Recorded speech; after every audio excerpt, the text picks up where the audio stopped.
देश विदेश की तमाम खबरों के साथ एक बार फिर हाजिर है। बुलेटिन की शुरुआत मुंबई के मलाड से, जहां लॉकडाउन ने फिल्म एक्टर को भी परमात्मा की पहचान करा दी। मुंबई के मलाड में आजादी के अमृत महोत्सव के अंतर्गत लिबर्टी गार्डन में सूर्य नमस्कार का कार्यक्रम आयोजित हुआ। इस प्रोग्राम में स्पेशल गेस्ट के तौर पर फिल्म और टीवी एक्टर रुद्र कौशिक पहुंचे। रुद्र ने लॉकडाउन के दौरान अपने जीवन में जो भी कठिनाई आई, उसमें परमात्मा शिव ने कैसे उनकी मदद की, इसके अनुभव सभी के साथ साझा किए।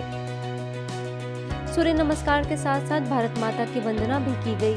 मलाड के कई सेवा केंद्रों से बीके बहनों ने सभी को राज्यों का अनुभव कराया। इस मौके पर आरएसएस के अनिल कुलकर्णी भी उपस्थित रहे। मलाड सेवा केंद्रों के प्रभारी बीके कुंती, फ्लैमिंगो सेवा केंद्र प्रभारी बीके निर्जा समेत कई बीके सदस्य मौजूद रहे। परम पिता परमात्मा जो ज्ञान सूर्य है, वो ज्ञान सूर्य अब उदित हो चुका है और जो ही परमात्मा ज्ञान सूर्य स्वयं इस सृष्टि पर आया है, तो मानव जीवन के अंदर से अंधकार वो स्वतः दूर होता जा रहा है। कनाडा में लहराया ब्रह्मा कुमारीज का परचम। वैंकूवर में कॉन्सुलेट जनरल ऑफ इंडिया और ब्रह्मा कुमारीज कनाडा ने साथ मिलकर आजादी के अमृत महोत्सव पर एक ऑनलाइन कार्यक्रम का आयोजन किया, जिसकी theme diamond India 75 determination and patience रही। वैंकूवर में भारत के कॉन्सुल जनरल मनीष ने सिस्टर क्लोडिया के साथ मिलकर भारत के आज़ादी के इस जश्न को वैंकूवर में हर महीने मनाने का प्लान किया है। इस टॉक में ऑस्ट्रेलिया के डायरेक्टर बीके चार्ली और भारत से बीके शिवानी ने मुख्य रूप से चर्चा की। Spirituality is putting wisdom into that space rather than emotion. And the more that we put truth and wisdom in this sacred space, it transforms my reactions. If we truly wish to honor the freedoms that we have, then we must nurture that inner sovereignty so that the royalty and dignity of the soul shines through. Covid के दौरान ब्रह्मा कुमारीज के योगदान की सराहना। आजादी के अमृत महोत्सव से स्वर्णिम भारत की ओर के तहत रीवा सेवा केंद्र पर कार्यक्रम का आयोजन हुआ, जिसमें मुख्य अतिथि के रूप में रीवा के collector doctor Ilaiya Raja T उपस्थित रहे। उन्होंने कोविड के दौरान ब्रह्मा कुमारीज के योगदान की सराहना की। इस मौके पर रीवा के कई गणमान्य अतिथि मौजूद रहे। वहीं सेवा केंद्र प्रभारी बीके निर्मला ने वरदानों से सभी की झोली भरी। वाराणसी के डिवाइन संस्कारशाला में वसंत पंचमी का कार्यक्रम आयोजित हुआ। इस कार्यक्रम में छोटे छोटे बच्चों ने सांस्कृतिक प्रस्तुतियां दी। इस कार्यक्रम में बच्चों ने रंगोली बनाई, डांस किया और कुछ बच्चों ने गीत भी गाया।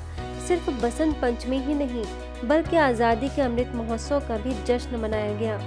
कार्यक्रम की खास बात यह रही कि इसमें बस्ती के 500 से ज्यादा बच्चों ने अपने परिवार के साथ हिस्सा लिया। इस मौके पर मुख्य अतिथि के तौर पर समाज सेवी सुनीता भार्गव और बिजनेसमैन संजय लोहिया मौजूद रहे।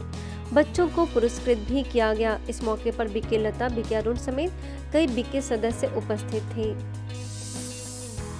आजादी के अमृत महोत्सव के अंतर्गत राजस्थान के टोंक सेवा केंद्र पर मीडिया कर्मियों को सशक्त बनाने के लिए एक सेमिनार का आयोजन हुआ।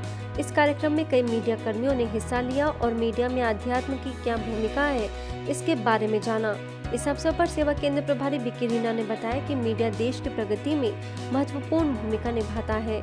इस दौरान बीके पूनम और बीके रीतू ने भी अपने विचार रखे।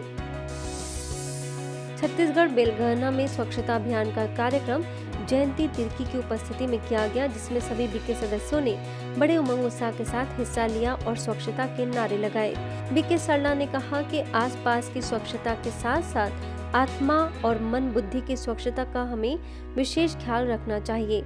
यह आयोजन डोंगरीपारा के वार्ड 12 में किया गया। अपने माता पिता और पति को खोकर भी नारी शिव शक्ति बनकर हजारों की प्रेरणा बनती है। ये बात पश्चिम बंगाल के रायगंज सेवा केंद्र की बीके शिप्रा ने कही।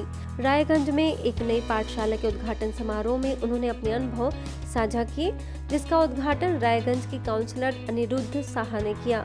इस कार्यक्रम में मुख्य अतिथि के रूप में मौजूद काउंसलर ने संस्था से जुड़ने की इच्छा जाहिर की।